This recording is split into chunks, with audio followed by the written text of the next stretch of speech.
आमच्या वयामध्ये फक्त 2 वर्षाचंच अंतर होतं. म्हणजे माझ्यापेक्षा 2 वर्षांनी हा मोठा, त्याच्यापेक्षा 2 वर्षांनी माझी बहीण मोठी. पण आमच्या घरी आलो ना, शाळेतून आलो किंवा क्लासेसवरून आलो, फक्त भांडण असायचं आमचं. फक्त भांडणच. मला ह्या जागेवर बसायचे, त्या जागेवर बसायचे. आणि हे सगळं करत असताना अचानक तो आमच्या एवढा पुढे निघून गेला ना, आम्हाला गर्व वाटतं त्याचा. आम्ही असं बाहेर पडलो तर आम्हाला काय ओळखतात, अभिनव जाधवांचा हो चाललाय.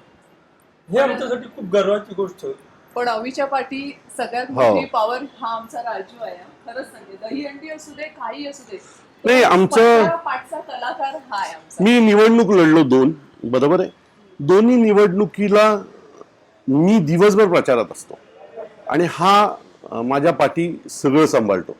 म्हणजे ती आर्थिक व्यवस्था असेल किंवा कोणाला भेटायचं असेल किंवा कुठली गोष्टीचा निर्णय घ्यायचा असेल, सोशल मीडियाचं कॅम्पेन असेल, फायनल करायचं असेल, असे अनेक हात असतात जे आपल्याला अननोन चेहऱ्यासारखे मदत करत असतात. त्याच्यामुळे एक तुम्ही कुठेही असतात त्यावेळेला एक माणूस काही करू शकत नाही. तुमच्या मागे एक असा माणूस लागतो की जो मागची सगळी बाजू सांभाळू शकतो.